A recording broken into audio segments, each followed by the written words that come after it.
상을 세우지만 자기를 위하여 주상을 세우지만 내 하나님 여호와께서 미워하시느니라. 아멘. 16장까지 읽었습니다. 이제 신명기는 광야 끝 모압 평지에서 모세가 전한 세 편의 설교라고 했습니다. 지금 계속해서 두 번째 설교를 우리가 묵상하고 있습니다. 14장 가겠습니다.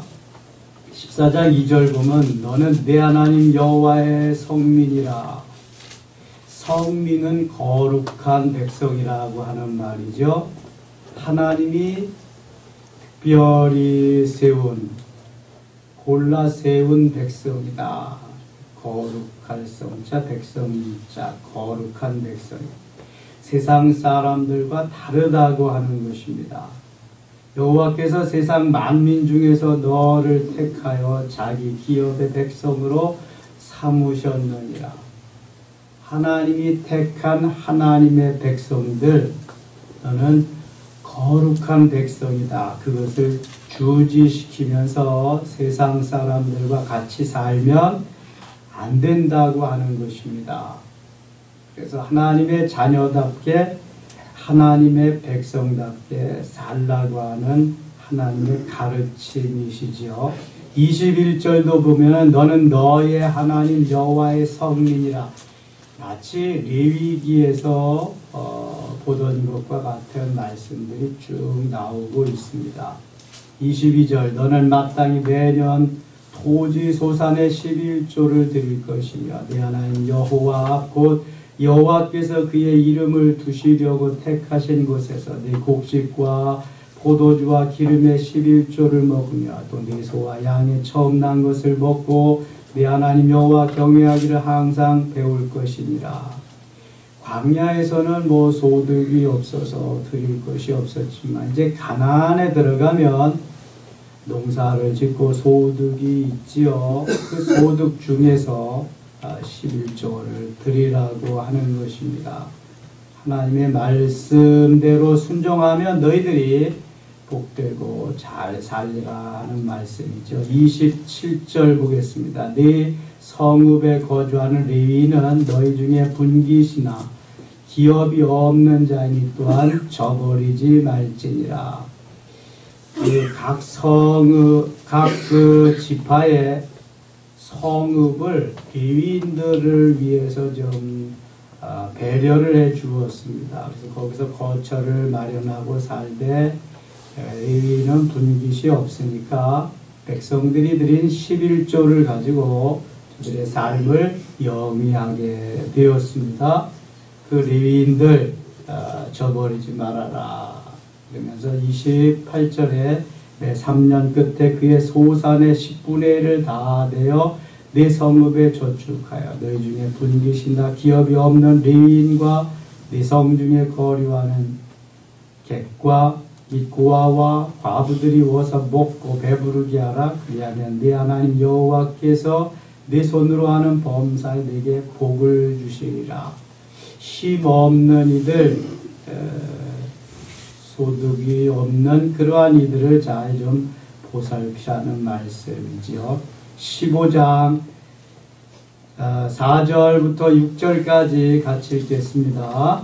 내가 만일 내 하나님 여호와의 말씀만 듣고 내가 오늘 내게 내라는 그 명령을 다 지켜 행하면 내 하나님 여호와께서 내게 기업으로 주신 땅에서 내가 반드시 복을 받으리니 너희 중에 가난한 자가 없으리라. 내 하나님 여호와께서 내게 하라 하신 대로 내게 복을 주시리니 내가 여러 나라에 구워줄지라도 너는 꾸지 아니하겠고 내가 여러 나라를 통치할지라도 너는 통치를 당하지 아니하리라.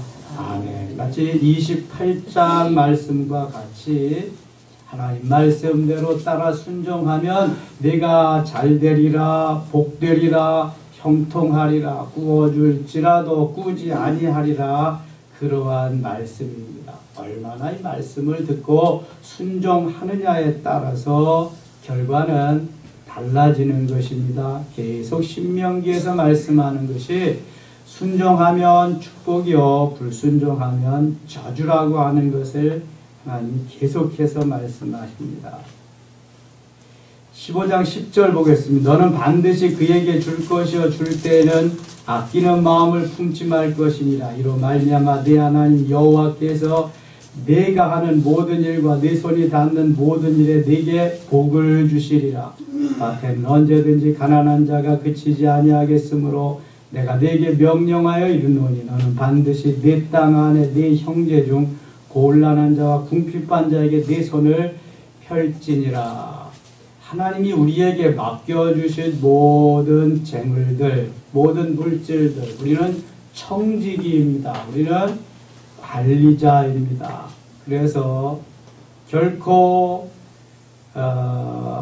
구워주고 빌려줄지라도 이자를 받지 말아라. 그리고 구워주고 빌려줄 때에도 내가 안 받아도 괜찮을 만큼, 그럴 만큼만 빌려주지, 반드시 이걸 주어서 이자를 받고 그런 마음으로는 하지 말아라. 하나님이 주신 거 그저 그냥 주고 그렇게 좀 살라고 하는 말씀이 나와 있습니다. 그래서 우리가 금전거래를 할 때에도 되도록이면은 상처받지 않는 그러한 범위에서 하는 게 좋습니다. 내가 만일 빌려줘서 받지 않아도 괜찮겠다. 하나님이 심으라고, 하나님 주라고 하시면 더더욱 좋은 것이고요. 이자를 받으면서 빌려주는 것은 좀 삼가하면 좋겠다. 더구나 계획 같은 건 안 하면 좋겠다. 교회 내에서 만일 돈놀이를 하든지 계를 하든지 그럼 반드시 문제가 생깁니다. 저는 부교육자 생활을 해오면서 지금까지 오면서 그런 과정을 많이 보았습니다. 그래서 은행에 갔다가 맡기시고 이자가 좀 적어도 그렇게 하셔요. 적금을 드시고 그래야지 내가 속이려고 해서 속아지는 게 아니라 돈이 나를 속이는 거예요. 돈에 눈이 어두우면 거기에 다 속을 수밖에 없습니다. 참 그게 만몬이라고 하는 신이 괴상한 거거든요. 그래서 되도록이면은 교우들끼리는 돈거래를 하지 마십시오. 그게 가장 좋습니다. 그리고 정하시려면 이거 내가 주어도 좋겠다. 그런 마음으로 하셔야 돈도 잃지 않고 사람도 잃지 않고 그렇습니다.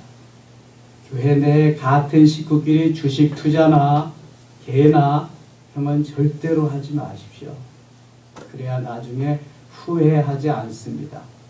처음에 조금 야속하다, 처음에 조금 너무하지 않냐 그런 마음을 가져도 괜찮습니다.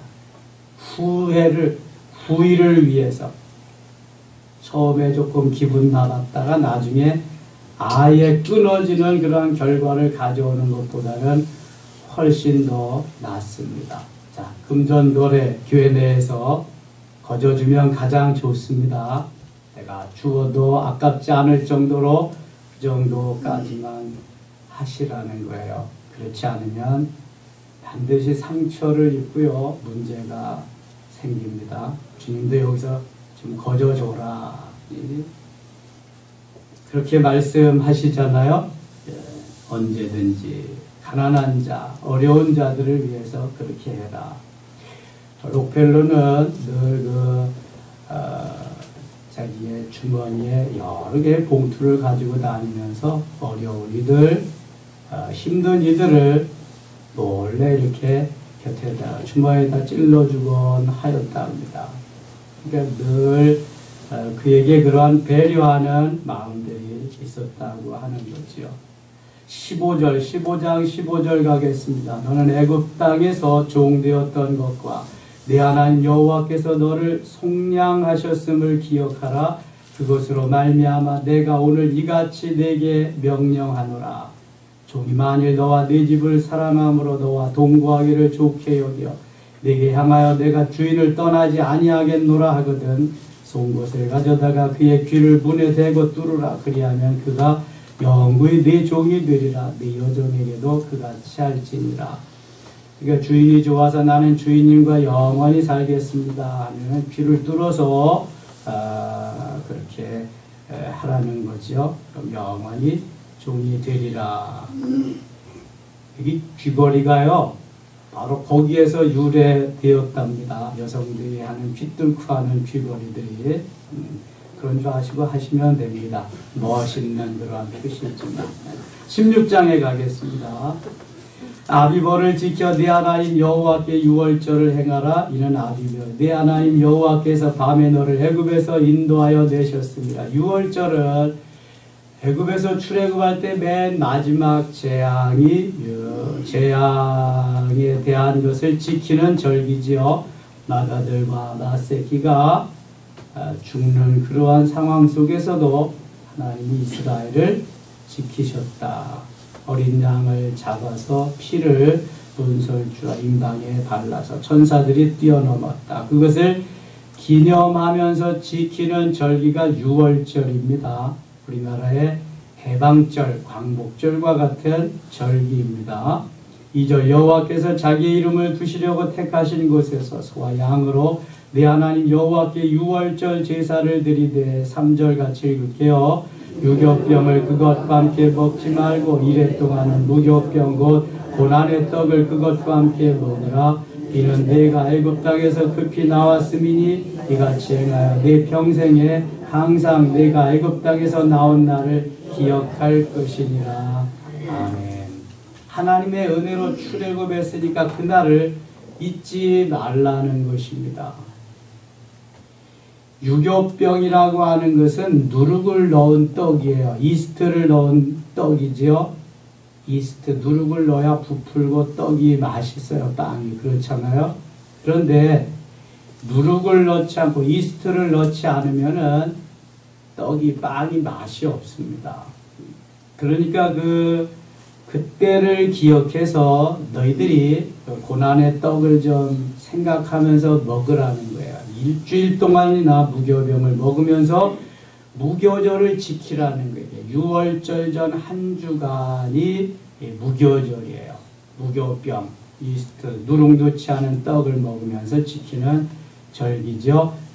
8절 보겠습니다. 8절 너는 엿새 동안은 무교병을 먹고 일곱째 날에 네 하나님 여호와 앞에 성회로 모이고 일하지 말지니라. 9절 10절 같이 읽겠습니다. 7주를 셀지니 곡식의 낫을 대는 첫날부터 7주를 세워 내 하나님 여호와 앞에 77절을 지키되 내 하나님 여호와께서 내게 복을 주신 대로 내 힘을 헤아려 자원하는 예물을 드리고 유월절이 지난 50일째 되는 날이 7주 지난 다음 날이 여기서 말하는 77절도 되고요. 오순절도 되고요. 초실절도 되고요. 그 같은 절기입니다. 7일씩 7주 지난 다음 날 온다 그래서 77절, 50일째 온다 그래서 오순절, 그 다음에 처음 익은 곡식을 드린다 그래서 초실절, 보리와 밀을 드린다 그래서 맥주절, 다 같은 절기입니다. 그러니까 6월절 지난 다음 50일째가 오순절, 77절, 초실절, 이러한 절기입니다. 11절 너와 네 자녀와 노비와 네 성 중에 있는 레위인과 및 너희 중에 있는 객과 고아와 과부가 함께 네 하나님 여호와께서 자기의 이름을 두시려고 택하신 곳에서 네 하나님 여호와 앞에서 즐거워할지니라. 너는 애굽에서 종되었던 것을 기억하고 이 규례를 지켜 행할지니라. 종되었을 때는요 하고 싶어도 할 수가 없어요. 주인이 시키는 대로 하고 노예잖아요. 완전히 이제는 자유한 몸이고 그렇게 구원을 주신 하나님이시니 그 하나님의 은혜를 기억하면서 그 절기를 지키라는 거예요. 지키라는 거예요. 13절 같이 읽어요. 너희 타작마닥과 포도주 틀에 소출을 거두어 드린 후에 이래 동안 초막절을 지킬 것이요. 초막절. 초막절은 광야에서 이 텐트, 장막 같은 것을 치고 지냈던 절기를 기억하면서 지키는 절기에 그래서 초막절, 장막절이라고 그래요. 다른 말로 또 수장절이라고 하는데 하나님 앞에 농사를 지어서 드린 추수감사절과 같은 절기입니다. 그래서 수장절이라고도 그래요. 초막절, 장막절, 수장절이 같은 절기입니다. 자, 그러면 6월절, 무교절 같은 절기고요. 그 다음에 그거부터 50일 되는 달이 오순절, 칠칠절, 초실절, 그 다음에 맥추절 그런 절기 있고요.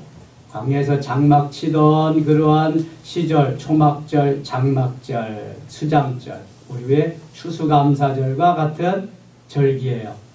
지금도 우리가 맥추절 7월 첫 주 지키고요. 추수감사절 11월 세 번째 주 하는 것과 비슷한 그러한 절기입니다. 다만 6월절은 우리의 광복절, 해방절과 같은 그러한 것이죠. 14절 절기를 지킬 때에는 너와 네 자녀와 노비와 네 성중에 거주하는 레위인과 객과 고아와 과부와 함께 즐거워하되 네 하나님 여호와께서 택하신 곳에서 너는 이래 동안 내 하나님 여호와 앞에서 절기를 지키고 내 하나님 여호와께서 내 모든 소출과 내 손으로 행한 모든 일에 복 주실 것이니 너는 온전히 즐거워할지니라. 너희들에게 절기를 지키며 복을 줄 것이다. 온전히 기뻐하고 즐거워해라. 절기를 기쁨으로 즐거움으로 맞이하며 지키라는 거예요. 우리가 추석이나 설 명절 같은 때 다 기뻐하며 즐거워하며 지키잖아요. 이스라엘 민족에게는 이 세 절기가 기쁘고 즐거운 감격적인 절기입니다. 애굽에서 종되었던 그 시절 430년 동안을 회상해 보면은요, 이건 뭐 그냥 몇천 배, 몇만 배 기뻐하고 즐거워하고 지켜야지요. 귀뚫고 거기에서 종살이하고 매여있던 노예 생활하던 다 하나님이 즐거워해 주시고 자유롭게 하시고 하나님 마음껏 섬기게 하셨는데 이보다 더 기쁨과 감격이 어디 있겠습니까? 16절 17절 같이 읽겠습니다. 너희 가운데 모든 남자는 1년에 3번 곧 무교절과 칠칠절과 초막절에 내 하나님 여호와께서 택하신 곳에서 여호와를 배웁되 빈손으로 여호와를 배웁지 말고 각 사람이 내 하나님 여호와께서 주신 복을 따라 그 힘대로 드릴지니라. 아멘. 남자는 1년에 3번, 무교절은 다른 말로 무슨 절기라 그랬어요? 무교절, 6월절. 6월절 전 한 주간 전에 무교병을 먹으면서 지키는 절기가 무교절입니다. 6월절이나 무교절이나 같은 절기입니다.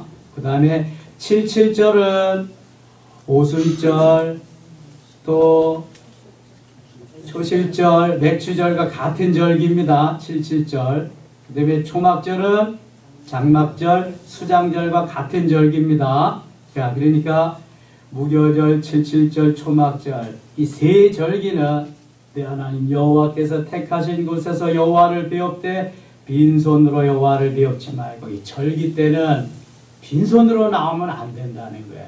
절기가 딱 정해졌어요. 이렇게 세 절기가. 그러면은 절기를 위해서 기도하며 준비하면서 드려야 된다는 거예요. 이스라엘 백성들은 이 절기가 되면은 예루살렘 성전으로 올라옵니다. 12세 이상 된 그러한 남자들은 예물을 준비하고 가서 하나님 앞에 예배하는 거예요.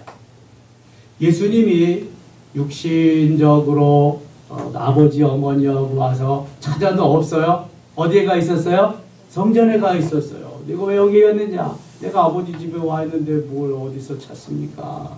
6월절 때 갔다가 이게 12세 이상은 다 가는 거예요. 바리바리 준비하고 정성을 다해서 하나님 앞에 드리는 절기가 세 절기. 우리도 이걸 기억해야 돼요. 여러분 절기 때에는 그래서 보통 우리가 그냥 주일업무하던 그런 식으로 하면 안 되고요. 기억해서 그날을 준비하면서 하나님 앞에 드리는 정성이 있어야 돼요. 이게 하나님이 왜 특별히 이렇게 그 힘대로 드릴지니라 그랬을까요? 있는 사람은 황소도 드리고 양도 드리고 염소도 드리고, 없는 사람은 비둘기도 드리고 힘껏 드리라는 거예요. 그냥 대충 형식적으로 드리지 말고 기억하면서 드리라고 하는 것이 이게 절기의 예물이에요. 그러면 이런 것을 기억하면서 하나님과의 관계를 세워나가는 게 하나님의 백성인 거죠. 16절 내 하나님 여호와께서 내게 주시는 각 성에서 내 지파를 따라 재판장들과 지도자들을 둘 것이요 그들은 공의로 백성을 재판할 것이니라. 19절 같이 읽겠습니다. 너는 재판을 굽게 하지 말며 사람을 외모로 보지 말며 또 뇌물을 받지 말라. 뇌물은 지혜자의 눈을 어둡게 하고 의인의 말을 굽게 하느니라. 아멘. 재판장들이요 뇌물을 받으면은 재판이 굽을 수 있어요. 제대로 된 재판을 할 수가 없습니다. 뇌물은 주지도 말고 받지도 말아야 돼요. 김영란법은 빨리 그래서 잘 실행돼야 될 것 같아요. 좀 보완을 해서 우리나라가 뇌물공화국이라고 하는 그러한 고점이 있잖아요. 어디에서든지. 20절 보겠습니다. 너는 마땅히 공의만을 따르라. 그리하며 내가 살겠고 내 하나님 여호와께서 내게 주시는 땅을 차지하리라. 외모로 취하지 말고 공의를 행하면서 하나님 기뻐하는 삶을 살라는 것이 하나님께서 우리에게 주시는 가르침입니다. 21절 22절 읽고 마칠게요. 내 하나님 여호와를 위하여 쌓은 제단 곁에 어떤 나무로든지 아세라상을 세우지 말며 자기를 위하여 주상을 세우지 말라. 내 하나님 여호와께서 미워하시느니라.